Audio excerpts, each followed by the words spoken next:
Dalam perkongsian kali ini, kita akan bongkar satu persoalan yang sangat penting. Apa sebenarnya yang membezakan mindset orang miskin dengan mindset orang kaya? Dan ini bukan cerita pasal duit semata-mata tau, tapi lebih kepada blueprint pemikiran yang menentukan nasib kewangan kita. Dan yang paling penting, macam mana kita boleh latih diri kita untuk membina minda kelas pertama. Okey, jom kita mulakan dengan soalan favourite Robert Kiyosaki ni. Kan, soalan ni memang menusuk kalbu sebab ramai antara kita mesti kenal seseorang atau mungkin diri kita sendiri yang gaji dah besar tapi hidup masih terikat dengan hutang. Kenapa jurang ni boleh wujud? Dan inilah jawapannya. Punca perbezaan ni bukannya terletak pada slip gaji ataupun sijil ijazah kita. Sebaliknya, ia terletak pada satu aset yang kita semua ada, percuma pula tu, tapi jarang kita latih dengan betul, iaitu minda kita. Jurang antara kaya dan miskin ni sebenarnya adalah jurang pemikiran. Jadi, persoalannya sekarang, dari mana datangnya cara kita berfikir tentang duit ni? Ia bukan benda yang kita warisi secara genetik. Sebaliknya, ia dipelajari, diserap dan dibentuk oleh persekitaran kita sejak kita kecil lagi, terutamanya daripada ibu bapa kita. Inilah sebabnya kenapa corak keuangan selalunya berulang dari satu generasi ke generasi seterusnya. Fakta ni mungkin agak pahit sikit nak telan kan? Sebab ia macam mencabar mitos yang kita selalu dengar. Kerja keras pasti berjaya. Realitinya, kajian sosiologi menunjukkan ada kuasa-kuasa lain yang lebih kuat sedang mempengaruhi kita. Ini bukan nak cakap usaha tu tak penting, tapi ia nak sedarkan kita yang titik permulaan kita dalam hidup ni ada pengaruh yang sangat besar terhadap cara kita pandang dunia, termasuklah soal duit. Blueprint kewangan kita ni, ia ditanam dalam minda separa sedar kita, macam satu set kepercayaan dan tabiat tentang wang yang kita warisi tanpa kita perasan pun. Dan kebanyakannya dibentuk oleh cara kita dibesarkan yang selalunya berkait rapat dengan kelas sosial keluarga kita. Okey, seorang ahli sosiologi bernama Annette Larau, dia kenal pasti ada dua gaya didikan yang sangat berbeza. Di sebelah kiri, pemupukan terancang yang biasa kita nampak dalam keluarga kelas menengah dan atasan. Anak-anak diajar untuk mempersoalkan, untuk berunding, untuk jadi proaktif dengan sistem. Manakala di sebelah kanan pula, pertumbuhan semula jadi yang lebih lazim dalam keluarga kelas pekerja. Anak-anak diajar untuk patuh dan hormat pada otoriti. Ini secara tak langsung membentuk satu mindset yang lebih pasif di mana mereka kurang cenderung untuk mencabar status quo kewangan mereka. Dan kita kena faham satu benda. Gaya didikan ni selalunya bukanlah satu pilihan. Ada teori, nama dia teori tekanan keluarga, yang menjelaskan macam mana kesusahan ekonomi boleh wujudkan tekanan yang kronik. Tekanan inilah yang mengurangkan kapasiti ibu bapa untuk sediakan persekitaran yang terbaik dan akhirnya membentuk cara mereka mendidik anak. Jadi ia satu kitaran yang berpunca daripada keadaan, bukannya pilihan peribadi. Okey, sekarang kita dah faham sikit sebanyak puncanya kan? Jom kita bedah siasat pula perbezaan teras antara kedua-dua mindset ni. Apa sebenarnya yang membezakan cara mereka melihat dan berinteraksi dengan dunia kewangan? Asas kepada mindset miskin ni adalah apa yang kita panggil mindset kekurangan. Ia adalah satu kepercayaan yang semua benda dalam dunia ni terhad.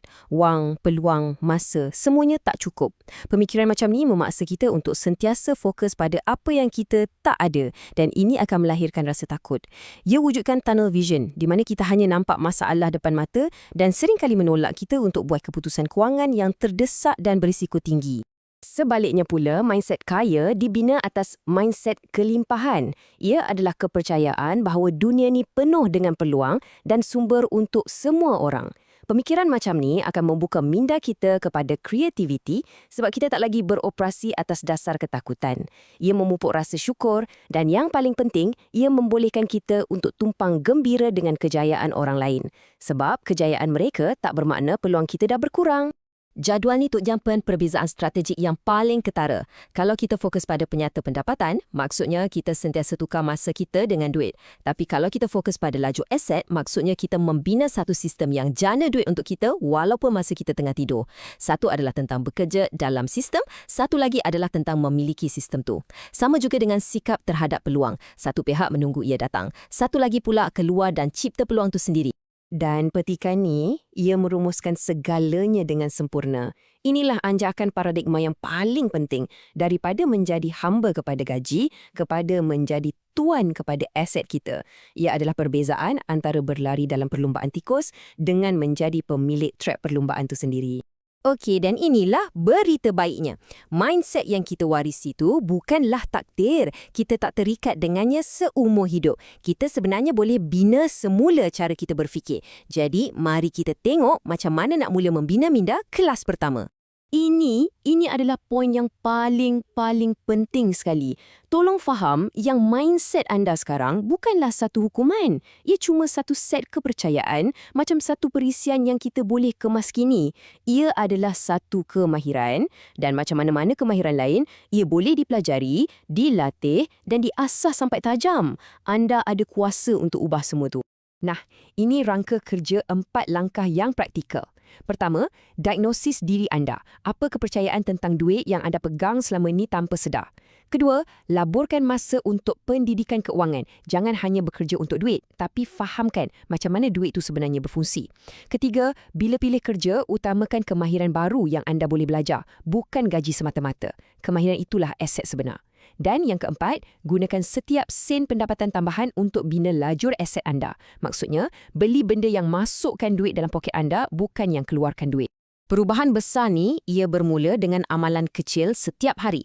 Cuba amalkan kesyukuran untuk latih minda kita nampak kelimpahan. Bila pemikiran negatif datang, cabar dia. Betulkah apa yang aku fikir ni? Gantikan. Kelilingi diri anda dengan orang yang ada mindset yang anda nak. Dan yang paling penting, amalkan disiplin. Pilih matlamat jangka panjang anda berbanding kepuasan jangka pendek. Akhirnya, kita kembali semula kepada idea teras kita. Minda anda bukanlah sesuatu yang pasif. Ia adalah aset yang aktif. Ia ibarat sebuah kilang yang boleh hasilkan idea dan cipta kekayaan kalau kita latih dan jaga dengan baik. Kekayaan sebenar tak bermula dalam akaun bank, ia bermula di antara kedua-dua telinga kita. Jadi, saya tinggalkan anda dengan soalan ini. Sekarang anda dah tahu yang minda anda adalah aset paling berkuasa yang anda miliki. Apakah satu langkah kecil yang anda akan ambil hari ini, lepas ni, untuk mula melatihnya? Jawapan anda kepada soalan itulah permulaan kepada realiti kewangan baharu anda.